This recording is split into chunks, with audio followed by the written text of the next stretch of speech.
graça e paz a todos. Nós louvamos a Deus por estarmos mais uma vez aqui, reunidos neste culto de quarta-feira, culto de oração. A gente ora, mas também a gente ouve a palavra de Deus, que é viva e eficaz. Então a gente vai continuar com as exposições dos salmos, como nós temos visto. Hoje iremos terminar o salmo de número 30. Iremos concluí-lo. Então abra aí a sua Bíblia no salmo número 30. Iremos ler do 6 ao 12.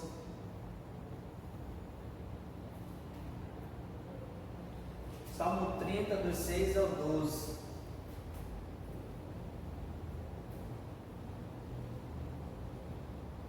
Diz assim o texto: Quanto a mim, dizia eu na minha prosperidade, jamais serei abalado. Tu, Senhor, por teu favor, fizeste permanecer forte a minha montanha. Apenas voltar-te o rosto e fiquei logo conturbado. Por ti, Senhor, clamei, ao Senhor implorei. Que proveito obterás do meu sangue quando baixo a cova? Louvar-te-á porventura o pó? Declarará ele a tua verdade? Ouve, Senhor, e tem compaixão de mim. Sê tu, Senhor, o meu auxílio. Converter-te o meu pranto em fogueira. Tirar-te o meu pano de saco e me cingiste de alegria. Para que o meu espírito te cante louvores e não se cale. Senhor Deus meu, graças te darei para sempre. Vamos orar?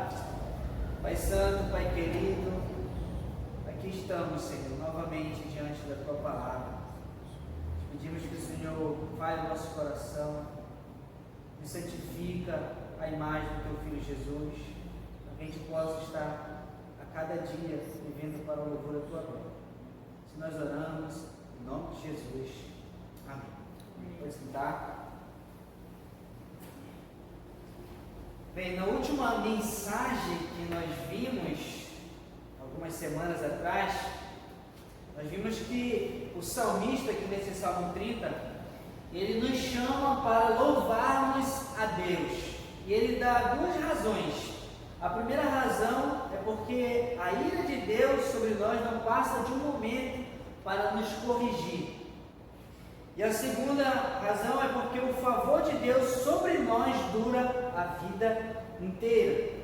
Agora então, para a gente finalizar a nossa meditação neste salmo, iremos ver aqui nesta passagem que lemos algumas cenas. Na primeira cena, iremos ver uma confissão que o salmista faz aqui nessa passagem. Na segunda cena, nós iremos ver o clamor que o salmista Davi ele faz. E em seguida iremos ver a cena de um reconhecimento que o salmista Davi ele faz aqui nessa passagem.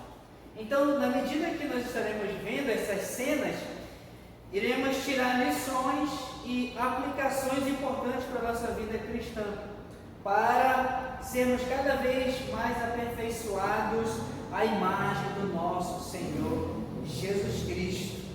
Então, a primeira cena que queremos ver é a cena da confissão do salmista. Essa confissão dele aí está nos versos 6 e 7. Ele diz aí no 6 e 7: Quanto a mim, dizia eu na minha prosperidade, jamais serei abalado. Tu, Senhor, por teu favor, fizeste-me permanecer forte a minha montanha. Apenas voltar-te o rosto e fiquei logo conturbado. Você percebeu que nesses dois versos aqui, o salmista está fazendo uma confissão. Então ele começa nessa primeira cena fazendo uma confissão diante de Deus. E o que ele confessa aqui nesse texto? Ele confessa o seu orgulho. Ele confessa o seu orgulho. A gente pode ver isso aí de uma maneira mais apropriada no verso 6. Ele diz o seguinte: Quanto a mim, dizia eu na minha prosperidade, jamais serei abalado. Davi, ele foi muito abençoado por Deus. Ele se tornou um homem muito próspero e abençoado. E quando ele chegou nesse estado, nessa situação, ele disse: jamais serei abalado. Ele então nesse momento está confessando o seu orgulho. Ele dizia, ele afirmava, ele via a sua riqueza, tudo aquilo que ele tinha conquistado, e por um determinado momento ele deixou o orgulho tomar conta do coração dele. E ele confessa aqui. Depois ele confessa que aquilo que ele possuía era o favor do Senhor. Está no verso 7. Ele diz: Tu, Senhor, por teu favor fizeste-me permanecer forte, a minha montanha. Olha só, a minha montanha aqui, que ele fala aqui, pode se referir a um grande palácio que Davi ele construíra para si numa colina, que era na verdade um estímulo para a sua arrogância. E Davi também aqui, ele confessa o seu medo quando o Senhor virou o rosto para ele. Está no verso 7 ainda na parte B, ele diz aí, ó: apenas voltaste o rosto e fiquei logo conturbado. Então olha só aqui, Davi confessando o seu orgulho por causa da prosperidade. Depois ele reconhece, ele confessa aqui que tudo que ele possuía veio do Senhor, né? Mas ele também confessa que ele ficou com medo, ele ficou apavorado quando o Senhor virou o rosto para ele, em um ato de disciplina, por causa desse orgulho que ele estava cultivando no seu coração. Assim como Davi aqui, devemos então aprender a confessar o nosso orgulho, quando ele brota no nosso coração. Não podemos deixar que ele venha reinar na nossa vida, porque a Bíblia, as Escrituras, ela vai dizer lá em Provérbios, que a soberba precede a ruína, e a altivez de espírito precede a queda. Além disso, as Escrituras vai dizer também que Deus ele resiste ao soberbo, ele se opõe aos orgulhosos. Por isso nós devemos confessar o nosso orgulho diante de Deus, para ele não crescer no nosso coração. Preste atenção aqui, temos que ter muito cuidado quando Deus ele nos abençoa, seja com dons, seja com talentos, com inteligência, com sabedoria ou com bens materiais, pois tudo isso pode nos deixar orgulhosos e soberbos. Isso aconteceu com Davi. E logo nós podemos pensar que somos melhores do que os outros, ou superiores do que os outros. E quando chegamos neste estado, isso precede a ruína, a nossa queda. Por isso, devemos fazer do Salmo 19, versículo 13, a nossa oração. Abre aí no Salmo 19, no versículo 13. Olha o que o salmista diz neste salmo. 19, no versículo 13. É o mesmo salmista, o salmista Davi, ele ora da seguinte maneira, Salmo 19, 13: também da soberba guarda o teu servo, que ela não me domine, então serei irrepreensível e ficarei livre de grande transgressão. Essa deve ser a nossa oração diária. Senhor, me guarda da soberba, me guarda do orgulho, não deixa que a soberba, que a arrogância venha dominar o meu coração. Então eu terei um caminho irrepreensível e ficarei livre de grande transgressão. A maioria da queda de muitos homens de Deus no passado começa justamente no orgulho. Eles não confessam o orgulho, então eles acabam caindo em outras grandes transgressões. Então a gente precisa aprender a confessar. Quando a gente sentir que no nosso coração está brotando uma pincelada de orgulho, imediatamente a gente já deve confessar, para que esse orgulho não venha reinar em nosso coração.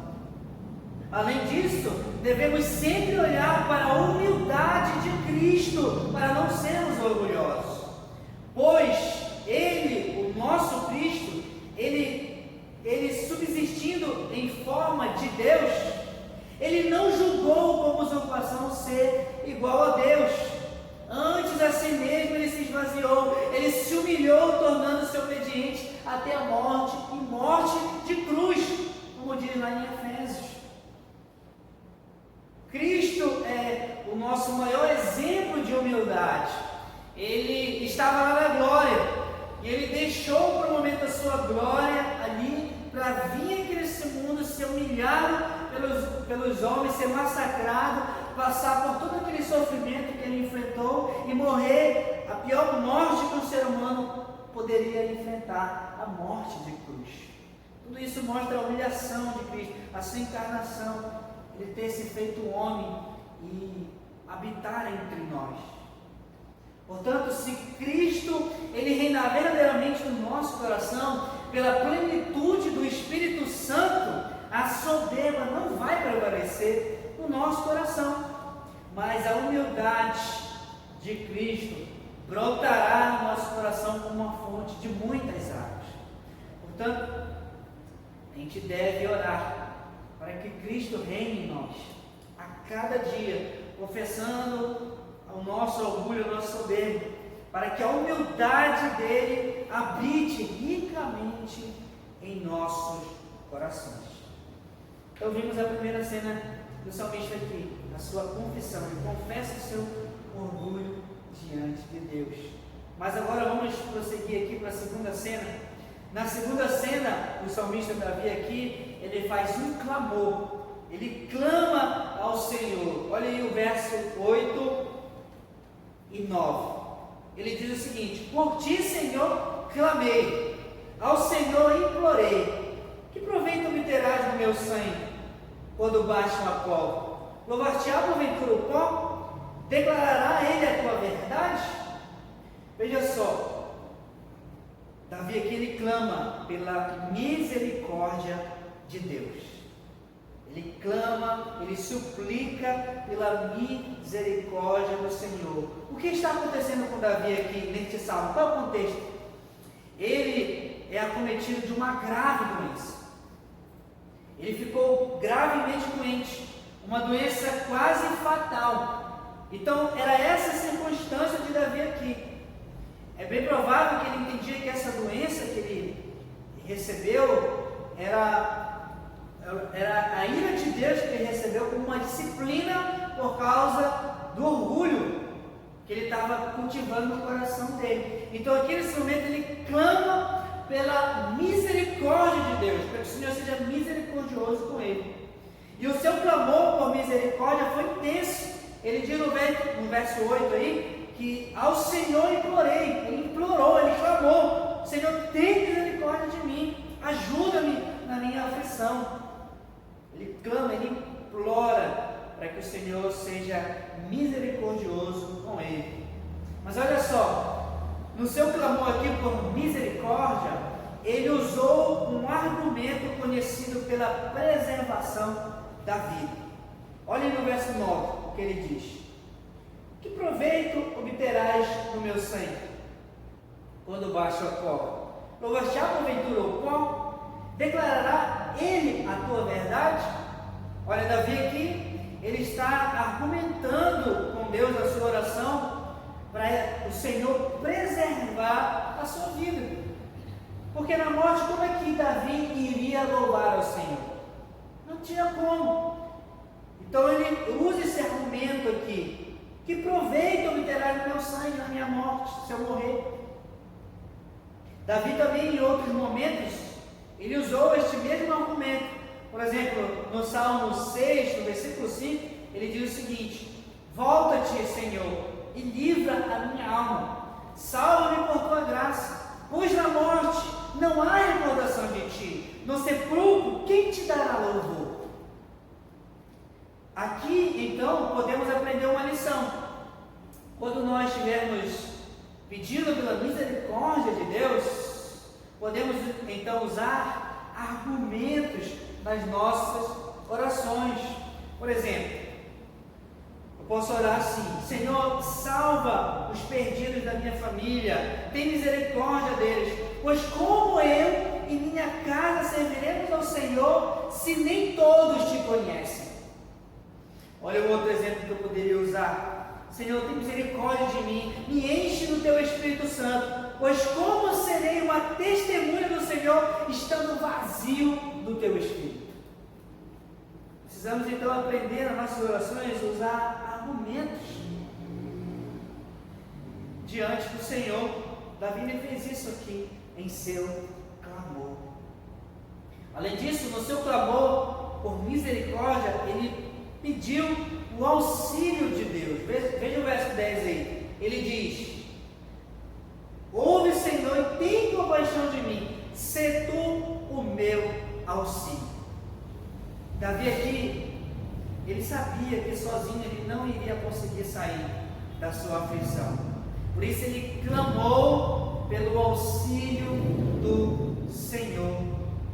Do mesmo modo, quando nós estivermos passando por situações difíceis na nossa vida, devemos reconhecer que não podemos sair delas sozinhos e clamar pelo auxílio do Senhor. É isso que devemos fazer.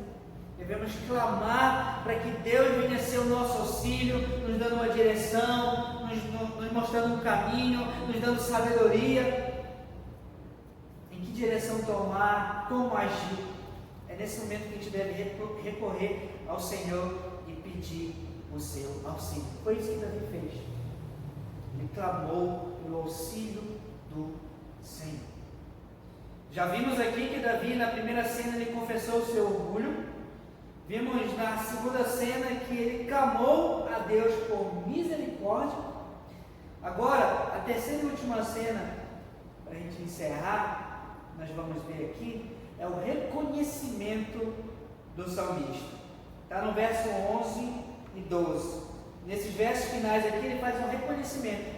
Ele diz o seguinte: converteste o meu pranto em folguedo, tiraste o meu pano de saco e me cingiste de alegria, para que o meu espírito te cante louvores e não se cale. Senhor Deus meu, graças te darei para sempre. O que é que ele reconhece aqui? Ele reconhece que a graça de Deus lhe transformou. É isso.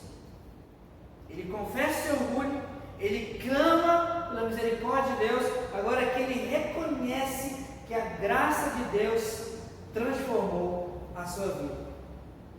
A graça de Deus aqui transformou o seu pranto em folguedos. Ele vai dizer aí, folguedos eram danças. Você sabe que Davi gostava de dançar na presença de Deus. Ele tinha esse costume de dançar diante de Deus, era uma expressão de adoração. E Davi ele diz aqui que o Senhor transformou o seu pranto, o seu choro em danças. Mas ele também diz aí que a graça de Deus transformou as suas vestes de pano de saco em vestes de alegria. Você sabe que naquela época, quando as pessoas se vestiam de pano de saco, era para simbolizar tristeza, humilhação, quebrantamento. E ele está dizendo aqui que Deus transformou esse estado de tristeza, de quebrantamento, de humilhação em alegria. Ele ficou alegre, porque a graça de Deus transformou a sua vida.